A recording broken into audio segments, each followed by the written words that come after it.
رمضان کے ایک مہینے کی اتنی اہمیت کیوں ہے جی؟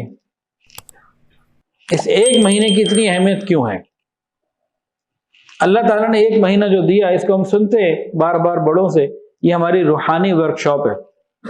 آج دنیا میں عمر 60 سال 70 سال بھی ہو جائے، لیکن معلومات کو بہتر کرنے کے لیے، اپنے آپ کو اپ گریڈ رکھنے کے لیے ورکشاپس دنیا میں ہوتی ہیں، اور وہ لوگ جو 40 سال سے ڈاکٹر ہیں اور لوگوں کا علاج کر رہے ہیں، وہ بھی ورکشاپ اٹینڈ کرتے ہیں، اپنے آپ کو اپڈیٹ رکھتے ہیں۔ تو رمضان کا ایک مہینہ اللہ نے ہمیں ایک مہینہ ہی کیوں دیا؟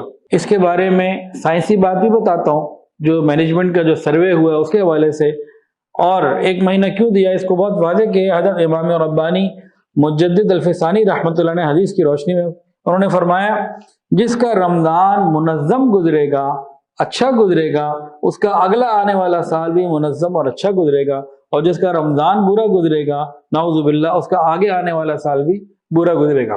برے سے مراد اعمال کے اعتبار سے برا۔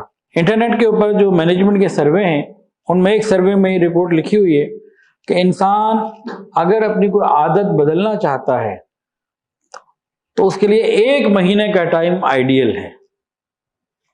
کوئی عادت اختیار کرنا چاہتا ہے یا کوئی عادت چھوڑنا چاہتا ہے، مثلا سگریٹ، نسوار، پان چھوڑنا چاہتا ہے، یا کوئی اچھی عادت اپنانا چاہتا ہے، تہجد کی پابندی، تلاوت کی پابندی، کوئی بھی پابندی، زبان کے اوپر چیک رکھنے کی پابندی کہ غلط نہ زبان سے نکلے، تو مینجمنٹ یہ بتاتی ہے، مینجمنٹ کے جو ماہرین ہیں وہ یہ کہتے ہیں کہ عادت بدلنے کے حوالے سے یہ ایک مہینے کا ٹائم یہ آئیڈیل ٹائم ہوتا ہے۔ تو اللہ نے بھی تو ایک مہینہ ہی دیا ٹھیک کرنے کے لیے اپنے آپ کو، بلکہ اللہ تعالیٰ نے تو ہر سال ایک مہینہ دے دیا تاکہ ہم ٹھیک ہی ہوتے چلے جائیں۔ تو وہ یہ لکھتے ہیں کہ ایک مہینے میں عادت چینج کرنے کی جو ٹائمنگ ہے نا، یہ فیصلہ کن تبدیلی زندگی میں لے آتی ہے۔ لہذا یہ رمضان کا مہینہ ایک مہینہ نہیں، یہ پورا سال ہے۔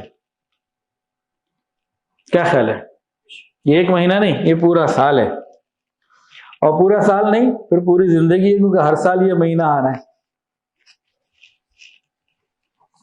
تو اگر رمضان کا مہینہ ہم اچھا گزار لیں گے تو انشاءاللہ ہمارا اگلا سال اچھا گزرے گا۔